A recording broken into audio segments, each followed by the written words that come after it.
이집트에서 히브리 민족의 번영과 고난의 역사. 이집트의 제12왕조의 아메네메트 3세 주전 1841년에서 1797년 때였다. 이 시기에 야곱의 가족은 애굽 사람들과 비교적 좋은 관계를 유지하면서 살았다. 그리고 하나님은 이 시기에 이스라엘의 후손들을 축복하셨고 그 수가 크게 번성하게 만드셨다.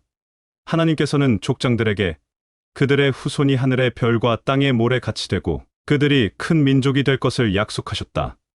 하나님께서는 그 약속을 애굽에서 이루시고 계셨다. 이때 이집트가 힉소스족의 지배를 받는 동안에도 이들은 소유권도 박탈당하지 않은 채 특별한 대우를 받으며 지냈다. 그러나 힉소스인들이 나일 강 계곡에서 쫓겨난 이후 헤브라이 백성들은 이집트인의 노예로 전락, 극심한 고통 속에 살아가야 했다. 이들의 고난은 BC 1300년경 모세가 등장할 때까지 계속됐다. 일각에서는 이스라엘인들이 이집트에서 피라미드를 건축하는 일에 동원됐다는 주장을 펴고 있다. 그러나 고대 이집트에서는 벽돌을 구워 신전이나 대규모 창고와 같은 건축물을 세웠을 것이라는 분석도 많다.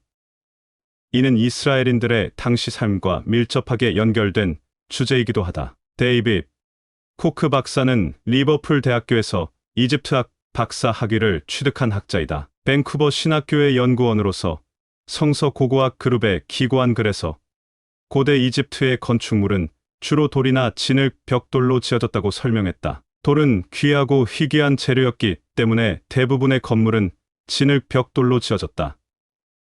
진흙 벽돌은 모래, 진흙 풀을 섞어 만든 다음 햇볕에 말려서 만든다. 진흙 벽돌은 쉽게 구할 수 있고 만들기 쉽기 때문에 고대 이집트에서 가장 흔히 사용되는 건축 재료였다. 이스라엘인들은 고대 이집트에서 진흙 벽돌을 만드는데 중요한 역할을 했다.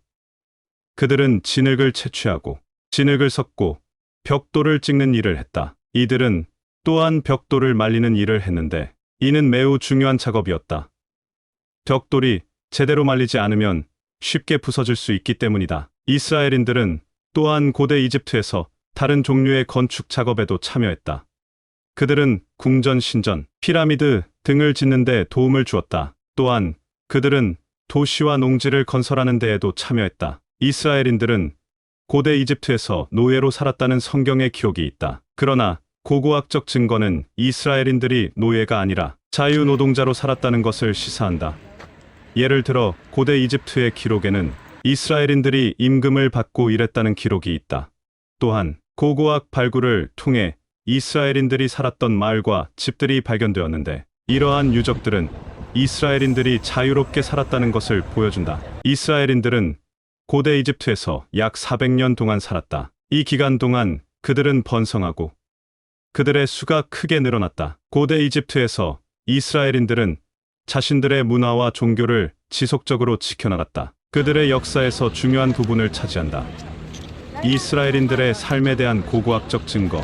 이스라엘인들의 삶에 대한 고고학적 증거는 다음과 같다. 고대 이집트의 건물들은 대부분 진흙, 벽돌로 지어졌다. 이스라엘인들은 진흙 벽돌을 만드는데 중요한 역할을 했다. 그들의 손때가 묻은 진흙 벽돌이 고고학 발굴을 통해 발견되었다. 고대 이집트의 기록에는 이스라엘인들이 임금을 받고 일했다는 기록이 있다. 이는 이스라엘인들이 노예가 아니라 자유노동자로 살았다는 것을 시사한다. 고고학 발굴을 통해 이스라엘인들이 살았던 마을과 집들이 발견되었다. 이러한 유적들은 이스라엘인들이 자유롭게 살았다는 것을 보여준다. 이러한 고고학적 증거는 이스라엘인들이 고대 이집트에서 자유롭게 살았고 그들의 문화와 종교를 유지했다는 것을 보여준다. 신전들은 일반적으로 오랜 세월 동안 지속될 수 있는 석재로 건축됐다. 반면 궁궐은 낮에는 시원하고 밤에는 따뜻했던 흙벽돌로 안락하게 지어졌다. 한 유형의 건축에 노동했던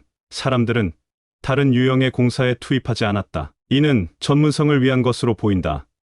일반적인 인식과는 달리 성경은 피라미드가 이스라엘 사람들에 의해 지어졌다고 주장하지 않는다. 대부분의 피라미드, 그리고 확실히 구왕국 시대의 유명한 기자, 피라미드는 아브라함 시대보다 수백 년 전에 지어졌다. 게다가 고고학 자료들은 피라미드가 돌 벽돌 건축에 특화된 이집트 원주민들에 의해 지어졌다는 것을 밝혀냈다. 성서의 본문은 이스라엘 노예들이 진흙, 벽돌로 일을 하는 것을 묘사하고 있다. 모세가 이스라엘 자손에게 가서 그들의 신 여호와를 예배하고 오겠다며 3일간의 휴가를 요구하자 파라오는 이스라엘인들의 노동 강도를 더 높이는 것으로 응수했다. 파라오는 이스라엘인들의 노동을 지휘하는 감독관들에게 다음과 같이 명령했다. 너희는 더 이상 백성에게 이전처럼 벽돌을 만들 짚을 주지 말고 그들을 보내 스스로 짚을 모으게 하여라.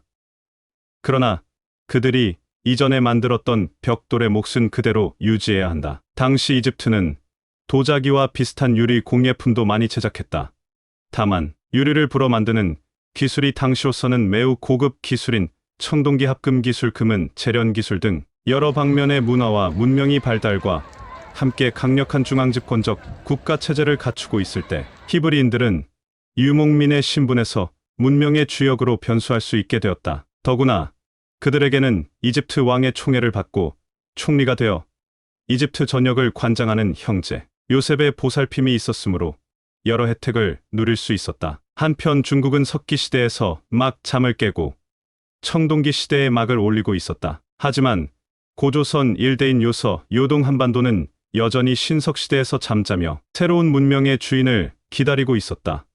그 무렵인 기원전 1260년경 히브리 민족은 이집트를 떠나 가나안 땅으로 향했습니다. 이집트에 들어갈 때 단순히 유목민이었던 히브리 민족은 청동기 합금 기술, 금은 재련된 기술 등의 기술을 습득한 문화 문명의 주역이 되어 돌아오게 되었습니다. 이집트는 당시 세계에서 가장 강력한 문명 국가 중 하나였습니다. 이집트의 기술과 문화는 히브리 민족에게 큰 영향을 미쳤습니다. 히브리 민족은 이집트에서 청동기 합금 기술, 금과 은의 재련 기술, 농경 기술, 건축 기술 등 다양한 기술을 습득했다. 이집트의 종교와 문화도 히브리 민족의 문화에 영향을 미쳤습니다. 히브리 민족은 가나안 땅에 정착한 후 이집트에서 습득한 기술과 문화를 바탕으로 발전을 이루었습니다. 히브리 민족은 가나안 땅에 왕국을 세웠고 청동기 무기를 사용하여 주변 민족을 정복했습니다.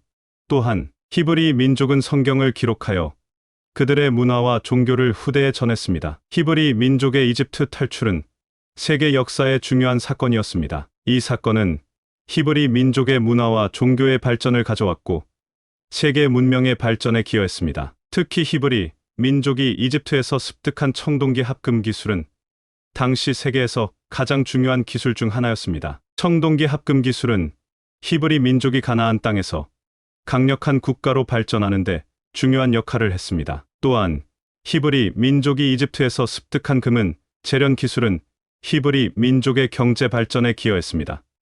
금은은 당시 귀중한 자원으로 히브리 민족은 금은을 사용하여 경제력을 키웠습니다. 결론적으로 이스라엘 민족은 이집트에서 약 400년 동안 번성하며 중요한 기술과 문화를 습득했고 이는 그들이 가나안 땅에 정착하여 강력한 민족으로 성장하는 데 중요한 역할을 했다. 이집트에서의 경험은 이스라엘의 역사와 문화 종교에 깊은 영향을 미쳤으며 이들의 탈출은 세계사에서 중요한 사건으로 기록되었으며 특히 이들이 습득한 청동기 합금 기술과 금속 재련 기술은 큰 의미를 갖습니다. 이스라엘 민족의 경제적, 군사적 발전에 크게 기여했다. 이 모든 과정은 하나님의 약속 아래 이루어졌다는 성경의 기록과 함께 이스라엘 12지파 중 단 지파의 역사적 여정의 중요한 부분으로 남아있다. 감사합니다.